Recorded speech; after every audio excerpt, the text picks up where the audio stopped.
I moved into the old Victorian house on the edge of town thinking it was a fresh start. The house had character. Wooden floors that creaked with age, stained glass windows that caught the sunlight beautifully, and ornate crown moldings that spoke of a time long gone. It was perfect, or so I thought. The ceiling fan in the master bedroom caught my attention immediately. It was massive, with 5 dark wooden blades and a brass fixture that gleamed dully in the afternoon sun. It didn't quite fit with the rest of the house, looking newer than the other fixtures, almost out of place. But I brushed off the unease that it stirred. After all, it was just a fan. That first night, as I lay in bed, exhausted from unpacking, I noticed the fan start to spin. I frowned. I hadn't turned it on. I grabbed the remote from the nightstand and pressed the power button, assuming it must have turned on accidentally. It stopped. Satisfied, I set the remote back down and rolled over. But just as I was drifting off to sleep, I heard it, a faint, almost imperceptible whisper. It was so soft I thought I'd imagined it. Still, I sat up in bed, straining to hear. The house was quiet except for the occasional creak of settling wood. The fan was still. I convinced myself it was nothing and eventually fell asleep. But the whispering didn't stop. Over the next few nights, I began to notice a pattern. The fan would spin by itself, always at random times. It didn't matter if the remote was in my hand or tucked away in a drawer. It would come to life, its blades turning lazily at first before gaining speed. And the whispers, they grew louder, clearer, until one night, I heard it distinctly. My name, Anna. I shot up in bed, my heart hammering in my chest. The voice was soft, almost tender, but there was something wrong about it. It sounded like my own voice, only distorted, as though someone were mimicking me. I turned on every light in the house, grabbing the remote and turning the fan off again. But this time it didn't stop. The blades continued spinning, faster and faster, the whispering growing louder and more insistent. I screamed, throwing the remote at the fan in frustration. The plastic shattered against the wall, but the fan didn't even wobble. And then, as suddenly as it had started, it stopped. The room fell silent, the only sound my ragged breathing. I didn't sleep that night. The next morning, I decided to investigate. I couldn't shake the feeling that the fan was more than just a faulty appliance. There was something wrong with it, something deeply unsettling. I started by searching through the paperwork the realtor had given me. Buried beneath floor plans and maintenance records was a single newspaper clipping, yellowed with age. Tragedy strikes local family in Oakwood Manor. I skimmed the article, my unease growing with every word. It told the story of a family that had lived in the house over a decade ago. The father, a man named Charles Henderson, had been found hanging from the ceiling fan in the master bedroom. My blood ran cold. The article didn't go into detail, but it mentioned that the family had moved out shortly after the incident, unable to bear the memories. The house had been sold multiple times since then, each owner staying for only a short while before moving on. I closed the file, my hands trembling. Was the fan haunted? The thought seemed ridiculous, but I couldn't deny the fear that had taken root in my chest. Later that afternoon, there was a knock at my door. An elderly woman stood on the porch, clutching a basket of homemade cookies. She introduced herself as Mrs. Wilkins, my next-door neighbor. "I thought I'd welcome you to the neighborhood," she said with a warm smile. But her smile faltered as her gaze drifted over my shoulder into the house.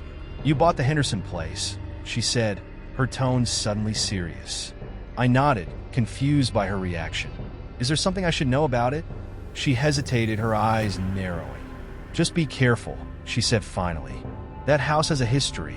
People say it's cursed." I pressed her for more information, but she just shook her head and left, muttering something about things better left alone. That night, I couldn't stop thinking about what Mrs. Wilkins had said. I lay in bed, staring up at the fan, waiting for it to move. Hours passed, and nothing happened. For a moment, I felt a surge of relief. Maybe it was just my imagination after all. But then, at exactly 3 a.m., the fan started spinning. This time, it wasn't a lazy turn. The blades spun faster and faster, until they were a blur. The air in the room grew cold, and the whispers returned, louder than ever. Anna, Anna, Anna. I cover my ears, but it didn't help. The whispers weren't just in the room. They were in my head, echoing through my mind like 1,000 voices calling out in unison. And then the voice changed. It was no longer soft and distorted. It was deep, guttural, and filled with malice. Get out! The lights in the room flickered, and I felt a gust of wind, as though something had passed through me. The fan slowed to a stop, the whispers fading into silence. I sat there, trembling, too scared to move. The next morning, I called an electrician, hoping to find a rational explanation for what was happening. He arrived in the afternoon, a burly man named Tom, who had been working in the area for years. As he examined the fan, his expression grew more and more puzzled. "There's nothing wrong with it," he said finally. "The wiring's fine, the motor's in good shape. This fan should be working perfectly." I told him about the spinning, the whispers, the cold air. He gave me a skeptical look, but didn't say anything.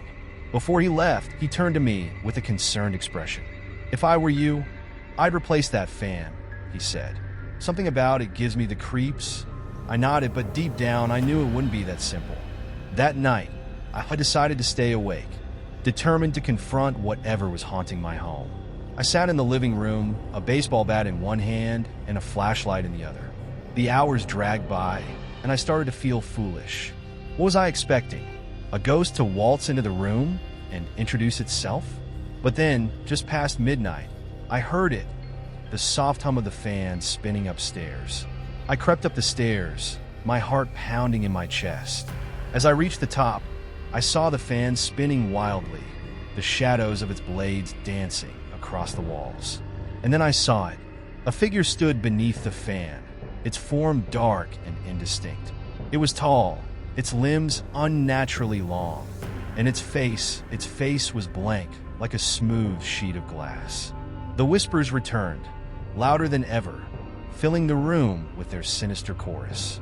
I froze, unable to move, as the figure turned toward me. Its head tilted to one side, as though studying me, and then it spoke in that same guttural voice. "Leave!" After seeing the figure, I fled the room, slamming the door behind me. My hands were trembling so badly I could barely lock it. The whispers, muffled now, still reached my ears, scratching at my sanity like claws against a chalkboard. I didn't sleep that night. Instead, I sat curled up on the couch in the living room, clutching my baseball bat and staring at the stairs, waiting for something, anything to come down. The sun rose slowly, its golden rays creeping into the house and casting long, comforting shadows across the walls. With the morning light came a fragile sense of relief. Whatever was in the room seemed bound to the night, and for now, at least I felt safe. I needed help, but who would believe me? Stories of haunted houses and ghostly apparitions belonged in books and movies, not in real life. Still, I knew I couldn't handle this alone. I remembered seeing a psychic shop in town, a little place wedged between a coffee shop and a thrift store. Desperation pushed me through its doors later that morning. The psychic, a middle-aged woman named Marlene, greeted me with a knowing smile. Her shop smelled of incense and was filled with crystals, tarot cards, and other esoteric items. "You've seen something, haven't you?" she said before I even opened my mouth. I nodded, too shaken to question her intuition. As I explained what had been happening, her expression grew more and more serious. When I finished, she leaned forward, her voice low. "The figure you saw is a shadow being," she said. "They are entities that feed on fear, anger, and despair. It's bound to that fan, likely by an event that left a powerful emotional imprint. Removing it won't help. It's already claimed the space. What do I do?" I asked, my voice trembling. Marlene hesitated before pulling a small vial of clear liquid from her drawer. "This is holy water, blessed by a priest. Sprinkle it on the fan, and it should weaken the connection. But be warned, shadow beings don't let go easily. They'll fight back." Her words filled me with dread, but I had no choice. I paid for the vial and left, clutching it tightly in my hand. That night, I waited until the clock struck midnight before making my way upstairs. The vial of holy water felt heavy in my pocket, as though it knew the gravity of what I was about to face. The door to the bedroom creaked open slowly, revealing the fan. It was spinning again, its blades slicing through the air with unnatural speed. The whispers filled the room, louder than ever, their sinister chants sending shivers down my spine. Anna! Anna! Anna! The figure appeared beneath the fan, just as it had the night before. Its head snapped toward me, its blank face tilting in mock curiosity. I took a step forward, holding the vial in front of me like a shield. "Leave this place," I said, my voice shaking but firm. "You're not welcome here." The figure didn't move, but the whispers grew louder, merging into a deafening roar. I uncapped the vial and flung the holy water at the fan. The moment the liquid touched the blades, a blood-curdling scream tore through the room. The figure convulsed, its form rippling like smoke in the wind. For a moment, I thought I had succeeded. The fan slowed, the whispers faded, and the figure dissolved into nothingness. But then, the room grew icy cold, and the fan started spinning again, faster than ever. The whispers returned, sharper, angrier, filled with rage. The lights flickered, and I heard the guttural voice once more. "You will pay." I ran downstairs, slamming the door behind me, but the whispers followed me, echoing through the house. I knew I couldn't stay here any longer. The next day, I visited the local library, desperate to learn more about the house and its history. I scoured old newspapers and town records, piecing together the story of the Henderson family. Charles Henderson hadn't just died. He had killed himself after a string of horrifying events. According to the reports, he had claimed the fan whispered his name at night, taunting him with secrets only he could hear. His wife and children had left the house shortly after his death, but not before experiencing strange phenomena themselves. They reported objects moving on their own, cold spots, and the feeling of being watched. One detail stood out. The fan had been a gift. Charles's wife had bought it at an estate sale, unaware of its origins. I tracked down the location of the sale, which led me to an abandoned mansion on the outskirts of town. The place was in ruins, its windows boarded up and its once grand facade covered in graffiti. As I stepped inside, I felt a chill run down my spine. The air was thick, heavy with an oppressive energy that made it hard to breathe. In the center of the main hall was a broken ceiling fan, its blades bent and rusted. It was identical to the one in my bedroom. I wasn't alone in the mansion. Shadows flickered at the edges of my vision, and faint whispers echoed through the empty halls.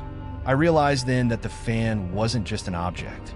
It was a gateway, a conduit for something far more sinister. I spent hours searching the decaying mansion, piecing together its dark history. Old photographs, newspaper clippings, and faded letters revealed the tragic story of the Wilcox family, who had once lived here. The patriarch, Richard Wilcox, was an inventor with an obsession for harnessing energies beyond the mortal plane.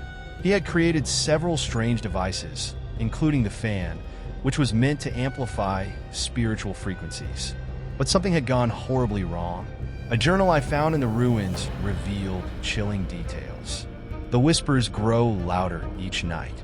They promise knowledge, power, but at what cost? I've seen figures moving in the shadows, their eyes hollow. I fear I've opened a door I cannot close. The final entry read, "They're here. God forgive me." Armed with this knowledge, I knew I couldn't simply destroy the fan. It was too deeply connected to whatever entity it had summoned.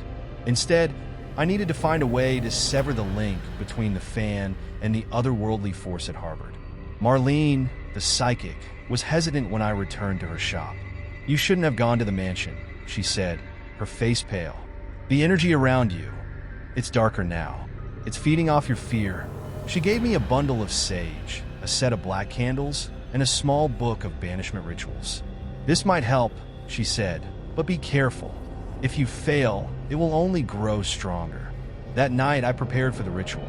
The house was unnervingly quiet, the calm before a storm. I drew a circle of salt around the fan, lit the candles, and began chanting the incantation Marlene had marked in the book. At first, nothing happened. The fan spun lazily, the whispers faint and distant. But then, The air grew heavy, and the whispers turned into anguished screams. The fan's speed increased, its blades a blur as the temperature plummeted. The figure appeared again, this time fully formed. Its body was a swirling mass of darkness, its eyes two pinpricks of glowing red. "You think you can banish me?" it hissed, its voice a cacophony of 1,000 tormented souls. The candles flickered and died as the entity lashed out, the room filling with a violent wind that scattered the salt circle. Shadows danced on the walls, their twisted forms closing in around me. I held my ground, continuing to chant even as the wind threatened to tear the book from my hands. The figure lunged at me, its icy touch sending a wave of pain through my body. I screamed, but I didn't stop chanting. The shadows shrieked and writhed as the ritual reached its climax. A blinding light filled the room, forcing the entity to retreat. Its screams echoed in my ears as it was pulled back into the fan, which suddenly stopped spinning. The room fell silent. I collapsed to the floor, exhausted but alive. The fan was still, its blades motionless. For the first time in weeks, the house felt normal, but I knew better than to believe it was over. The fan was merely dormant, its connection to the entity weakened but not severed. I had won the battle, but the war was far from over. The brief victory I had achieved left me uneasy. The whispers had stopped for now, but the fan's presence lingered like a storm cloud ready to burst.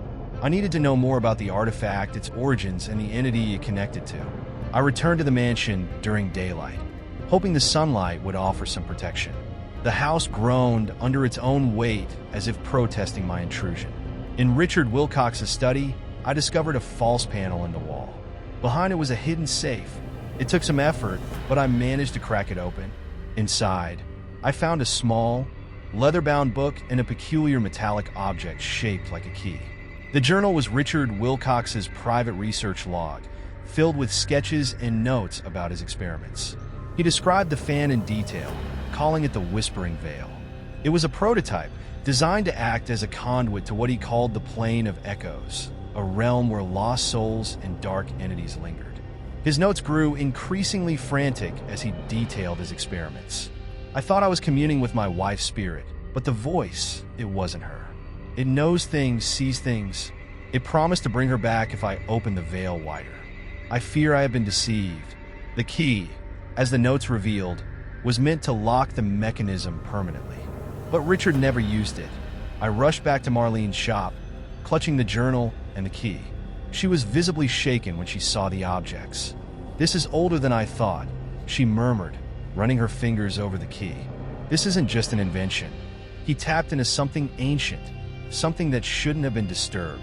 She explained that the Plane of Echoes wasn't just a realm of the dead. It was a prison for malevolent spirits too dangerous to exist in our world. Marlene's face darkened. If the fan is destroyed without sealing the veil, the entity won't be banished. It will be unleashed fully. And once it crosses over, it won't stop until it consumes everything in its path. She showed me a ritual that could seal the fan and lock the veil permanently. But there was a catch. The person performing the ritual had to offer a part of their soul to the veil as a trade. "If you do this," she said, "you won't walk away the same." I returned home that night, the weight of my decision heavy on my shoulders. The fan had started spinning again, slower this time, as if it were regaining its strength. The whispers were back too, more insistent than ever. They called my name, pleaded for me to listen. "You don't have to do this," they cooed. "We can give you what you want, power, wealth, even your heart's deepest desires. Just leave the veil open." I ignored them and focused on the preparations. Marlene's ritual was complex, requiring specific herbs, symbols, and a blood offering. The house seemed to fight me at every step. Shadows moved in the corners of my vision, and objects fell from shelves without explanation. The fan's speed increased with every passing hour, its whispers turning into an almost deafening roar. By midnight, I was ready.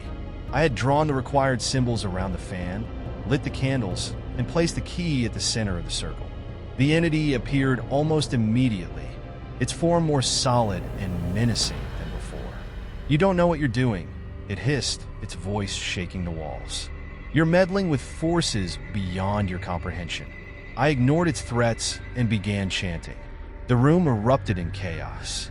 The air grew cold, and the entity lashed out, trying to break the circle. But I held my ground, pouring every ounce of my will into the ritual.